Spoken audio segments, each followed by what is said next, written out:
प्यारे बच्चों नमस्कार। आपके अपने YouTube channel MJ study point पर आप सभी का हार्दिक स्वागत है। आज के इस वीडियो में हम चर्चा करेंगे NMMS एग्जाम 2021 में जो प्रश्न पेपर आया था उसके मैथ्स के जो क्वेश्चंस थे उसमें किस प्रकार के प्रश्न पूछे गए थे उन सबको हम डिस्कस करेंगे। आइए शुरू करते हैं। पहला प्रश्न है -13 का गुणात्मक प्रतिलोम है, यानी गुणात्मक प्रतिलोम होता है मल्टीप्लिकेटिव इनवर्स। तो मल्टीप्लिकेटिव इनवर्स क्या होता है, साइन माइनस है तो माइनस ही रहेगा और ये जो संख्या है 13 है माइनस के, तो इसका मल्टीप्लिकेटिव इनवर्स हो जाएगा -1/13, यानी इसका हम हर को तो अंश बना देंगे और अंश को हर बना देते हैं। तो ऑप्शन नंबर 3 जो होगा वो इसका सही उत्तर होगा। अगला प्रश्न है यदि x बराबर 2 हो तो इसका मान निकालना है। देखिए 4, x की जगह 2 रख देंगे, 2 - 3 + 6, तो 4 2 में से 3 जाएगा तो कितना आएगा -1 + 6 बराबर 4 में से 4 को हम -1 से गुणा करेंगे तो कितना आएगा -4 + 6, तो कितना आ जाएगा +2, यानी ऑप्शन नंबर 1 जो है वो इसका सही उत्तर होगा। अगला प्रश्न है ये जो संकेत है किसका है, ये इससे पहले वाले पेपर में भी पूछा गया था, पिछले वीडियो में हमने डिस्कस किया था। ये किसका है, वर्गमूल का, यानी जो स्क्वायर रूट जो होता है वो उसका सिंबल है, किसका, स्क्वायर रूट। और अगर पेपर में ऐसा आ जाए यहाँ पर 3 लिखा हुआ आ जाए तो ये सिंबल किसका होता है, ये हमने पिछले वीडियो में भी बताया था, घनमूल, या फिर इंग्लिश में हम इसको कहेंगे क्यूब रूट। ठीक है, ध्यान रखना इस सिंबल को। अगला प्रश्न है वक्र जो बहुभुज नहीं है। देखो बहुभुज क्या होता है, बंद होता है, हमेशा ध्यान रखिएगा ना, और वो रेखाखंडों से मिलकर बना हुआ होता है। देखिए ऑप्शन 2 में जो आकृति है ये क्लोज नहीं है, इसलिए ये बहुभुज नहीं है। अगला प्रश्न है दिए गए चित्र में x का मान होगा। देखो यहाँ 45 डिग्री लिखा है, ये एंगल 45 डिग्री है, ये 60 डिग्री है और ये x है, यानी इन तीनों का योग होगा। ये त्रिभुज के तीनों अंतः कोण दिए हुए हैं, इंटीरियर एंगल दिए हुए हैं। हमें पता है कि ट्राइंगल के या त्रिभुज के अंतः कोणों का योग 180 डिग्री होता है। Sum of interior angle of triangle is 180 degree. तीनों को हम ऐड कर देंगे, 60 डिग्री + 45 डिग्री + x = 180 डिग्री। 60 + 45 करेंगे तो अपने पास में आ जाएगा 105 डिग्री + x = 180 डिग्री। ये 105 डिग्री प्लस के हैं, इस तरफ ले जाएंगे तो किसके हो जाएंगे, माइनस के। तो जैसे x का मान आएगा 180 - 105, तो अपने पास 75 डिग्री आ जाएगा, 75 डिग्री। यहाँ ऑप्शन में नहीं है, मिसप्रिंट है, तो यहाँ इसका जो राइट आंसर होगा वो अपना कितना हो जाएगा, 75 डिग्री हो जाएगा। अगला प्रश्न है एक वर्ग में एक स्क्वायर है, उसमें क्या होता है। एक स्क्वायर में समांतर चतुर्भुज के सभी गुण पाए जाते हैं, बिल्कुल सही है। समचतुर्भुज के सभी गुण पाए जाते हैं और आयत के सभी गुण पाए जाते हैं। इसका मतलब उपयुक्त सभी, ऑल ऑफ द अबव होगा। ऑल ऑफ दीज जो क्वेश्चन ऑप्शन नंबर 4 होगा वो इसका सही उत्तर होगा। अगला प्रश्न है 8400 अंकित मूल्य वाले मोबाइल को 7140 में बेचा तो बट्टा प्रतिशत होगा। बट्टा क्या होता है, जितना छूट दिया जाता है मूल्य के ऊपर उसे हम बट्टा कहते हैं, और इस प्रश्न में पूछा है बट्टा प्रतिशत। तो पहले हम बट्टा निकालेंगे। अंकित मूल्य कितना था, 8400 रुपये, यानी 8400 रुपये की चीज को हमने 7140 रुपये में बेच दिया, तो इसको हम क्या कर देंगे, माइनस। तो अपने पास क्या आ जाएगा कि कितनी छूट दी गई है, कितना आएगा, 0, 6 आ जाएगा, 2 और यहाँ पर 1, यानी 1260 रुपये की उसमें छूट मिली है। और बट्टा प्रतिशत अपने को निकालना है, तो छूट कितनी है, ऊपर तो लिख देंगे 1260, बटे में कितना 8400, और परसेंटेज के लिए गुणा में क्या कर देंगे 100। 2 0 से 2 0 कट जाएगी। हम इसको 12 से भी काट सकते हैं, 12 से काटेंगे तो 7 पे कटेगा, इसको 12 से भाग देंगे तो 12 एकम 12, 0 और फिर 5, तो 105 बटे में 7, तो 105 को हम 7 से काटेंगे तो कितने पे कटेगा, 15 पे। तो यानी 15% जो होगा वो इस प्रश्न का सही उत्तर होगा, ऑप्शन नंबर 1 सही होगा। अगला प्रश्न है दिए गए आंकड़ों का बहुलक होगा, यानी बहुलक होता क्या है, जो भी अपने को डाटा दिया हुआ है उसमें जो सबसे ज्यादा बार आता है वही उन डाटा का क्या होता है, बहुलक होता है। तो इसके अंदर देखिए अपने पास में 12 कितनी बार आ रहा है, 1, 2, 3 और 4, यानी 12 जो डिजिट है वो कितनी बार आ रही है, 4 बार। 13, 1, 2 केवल 2 बार है, कम है उसको नहीं लिखेंगे। 14 को देखिए 1 और 2 बार ही है, और फिर 15 केवल 1 बार है, 16 केवल 1 बार है, यानी सबसे ज्यादा बार कौन आ रहा है, 12, 4 बार, तो 12 इसका क्या हो जाएगा, बहुलक हो जाएगा।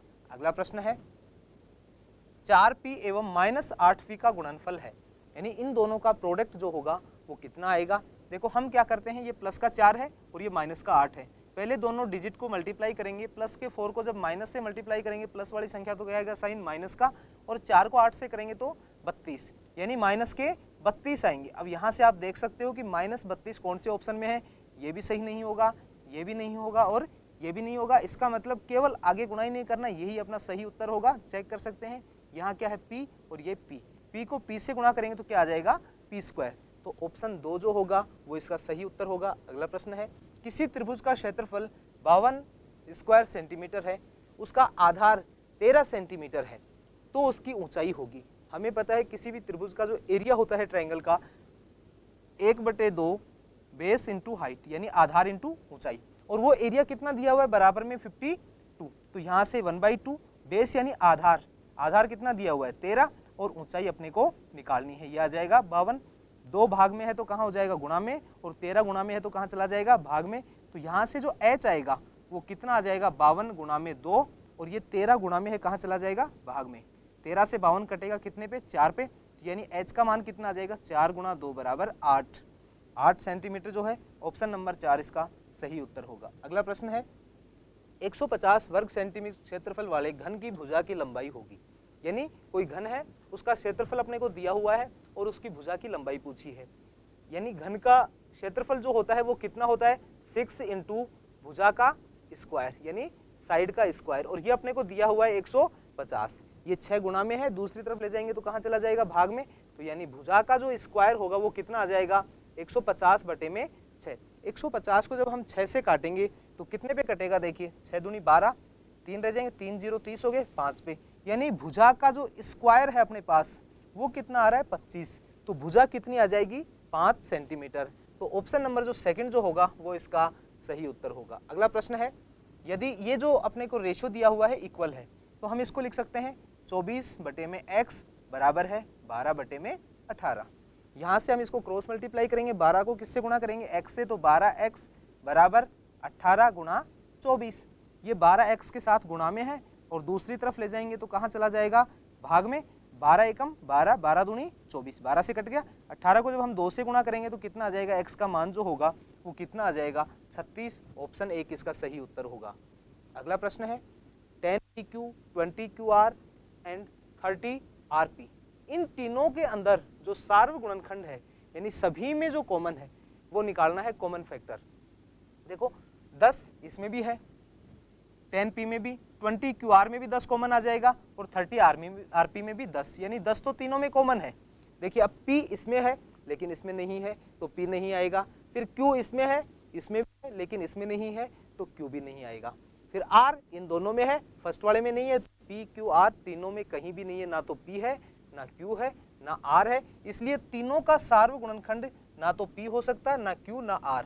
तो 10 जो होगा इसका राइट आंसर होगा, ऑप्शन नंबर 3 जो होगा वो इसका सही उत्तर होगा। अगला प्रश्न है, मूल बिंदु के निर्देशांक हैं कोऑर्डिनेट ऑफ ओरिजिन पॉइंट।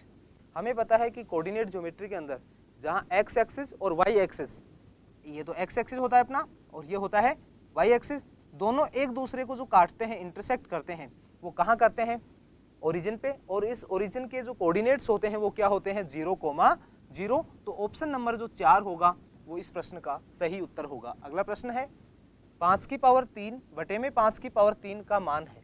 देखिए किसी भी नंबर को अगर हम उसी नंबर से डिवाइड करते हैं तो अपने पास रिजल्ट कितना आता है 1। तो यहाँ भी वही आएगा, 5 की पावर 3 को किससे भाग देंगे 5 की पावर 3 से, तो कितना आ जाएगा 1। 5 की पावर 3 कितनी होती है देखो 125, फिर उसको भाग देंगे 5 की पावर 3, 125 को 125 से भाग देंगे तो कितना आ जाएगा 1। अगला प्रश्न है, 24 का 3/4 3/4 ऑफ 24, तो यानी 3/4 हो गया किसका 24 का, 4 से कट जाएगा, 4 से के 24, 3 को 6 से गुणा कर लेंगे कितना आ जाएगा 18। तो ऑप्शन नंबर 3 जो होगा वो इसका सही उत्तर होगा। अगला प्रश्न है, एक कोण जिसका मान अपने पूरक कोण के बराबर है वह कोण है, यानी ऐसा कोण जिसका मान अपने पूरक कोण के बराबर हो। इसको अच्छे से कर लेना, पूरक कोण और संपूरक कोण, क्योंकि अभी तक जितने भी पेपर हमने हल किए हैं उन सभी में यहाँ से एक प्रश्न जरूर आया, किसी में संपूरक कोण का तो किसी में पूरक कोण का। देखो अपने पूरक कोण के बराबर होता है, पूरक कोण क्या होता है वापस देखिएगा कि जिन दोनों कोणों का योग 90 डिग्री हो वो पूरक कोण होते हैं, और दोनों बराबर पूछे यहाँ पर, अगर बराबर है इसका मतलब क्या राइट आंसर होगा 45 और 45, क्योंकि दोनों को जोड़ेंगे तो अपने पास कितना डिग्री बनना चाहिए 90 डिग्री बनना चाहिए, पूरक कोण होना चाहिए, कॉम्प्लीमेंट्री एंगल होनी चाहिए। तो प्रत्येक कोण जो होगा वो कितने डिग्री का होगा, 45 डिग्री का होगा। तो ऑप्शन 2 जो होगा इसका सही उत्तर होगा। अगला प्रश्न है x बराबर -3 हो तो 25 - 3x स्क्वायर का मान होगा। देखिए x की जगह यहाँ -3 रखना है अपने को बस, 25 - 3 x की जगह -3 का स्क्वायर, और यहाँ देखिए 25 - 3, देखो -3 का स्क्वायर करेंगे तो क्या आएगा प्लस के 9, तो 25 - 3 को 9 से मल्टीप्लाई करेंगे, 3 9 जा 27, और 25 - 27 करेंगे तो अपने पास कितना आ जाएगा -2। तो यहाँ पर जो ऑप्शन 4 होगा वो इस प्रश्न का सही उत्तर होगा -2। अगला प्रश्न है 42 सेंटीमीटर व्यास वाले वृत्त की परिधि होगी। देखो ध्यान रखिएगा बच्चों, इसके अंदर अपने को परिधि निकालनी है और व्यास दिया हुआ है, त्रिज्या नहीं दी हुई, तो इसके लिए हम पहले त्रिज्या निकालेंगे। त्रिज्या क्या होती है व्यास की आधी, तो 42 का आधा करेंगे तो कितना आ जाएगा 21 सेंटीमीटर, यानी इसकी जो त्रिज्या होगी वो 21 सेंटीमीटर होगी। परिधि कैसे निकालेंगे, परिधि होती है 2πr, तो 2 × पाई की जगह 22/7 और r की जगह 21, 7 3 जा 21। अब हम इसको मल्टीप्लाई करेंगे तो अपने पास में कितना आ जाएगा 132 सेंटीमीटर। तो अपना जो सही उत्तर होगा वो कितना होगा, फर्स्ट ऑप्शन इसका करेक्ट आंसर होगा। अगला प्रश्न है और लास्ट प्रश्न है 20वां। परिमेय संख्याएं 1/3 -2/9 -4/3 का आरोही क्रम है। आरोही क्रम होता है असेंडिंग ऑर्डर, यानी पहले सबसे छोटी संख्या आएगी, फिर उससे बड़ी संख्या आएगी और सबसे लास्ट में सबसे बड़ी संख्या आएगी।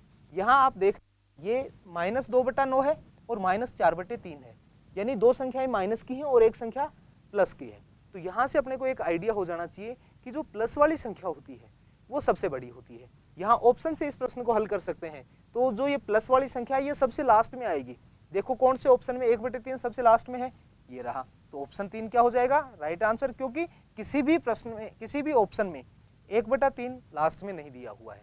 तो सबसे बड़ी तो क्या होगी 1/3, और फिर जो ये दोनों संख्याएं हैं -2/9 और -4/3, इन दोनों को हम देख लेंगे कौन सी छोटी और कौन सी बड़ी। देखिए -2/9 इसको भी हम 9 कर देंगे तो ऊपर नीचे किससे गुणा कर देंगे 3 से, तो ऊपर कितना आ जाएगा -12 और नीचे 9। देखो दोनों संख्याओं में नीचे बराबर संख्या है 9, तो ऊपर जो संख्या छोटी होगी वही छोटा होगा और बड़ी होगी जो, अब देखो -2 और -12 में छोटा क्या है -12, इसलिए ये संख्या छोटी होगी, यानी -4/3 सबसे पहले आएगी, -4/3 फिर -2/9 और फिर 1/3। ऑप्शन 3 जो होगा वो इस प्रश्न का सही उत्तर होगा। उम्मीद है कि आपके लिए ये क्वेश्चंस जो हैं पेपर में बहुत फायदेमंद होंगे, क्योंकि हर बार क्वेश्चन रिपीट होते हैं, सेम क्वेश्चन का पैटर्न चलता है, उनके केवल डिजिट चेंज होते हैं। इसके बाद में अगले वीडियो में हम डिस्कस करेंगे एनएमएमएस एग्जाम 2022 और 23 के जो पेपर में आए हुए प्रश्न हैं मैथ्स के। तब तक के लिए आप पढ़ते रहिए, अपने साथियों के साथ इस वीडियो को शेयर कीजिए, जिससे ज़्यादा बच्चों का फ़ायदा हो सके। मिलते हैं नए वीडियो में, तब तक के लिए आप अपनी पढ़ाई जारी रखें। ओके।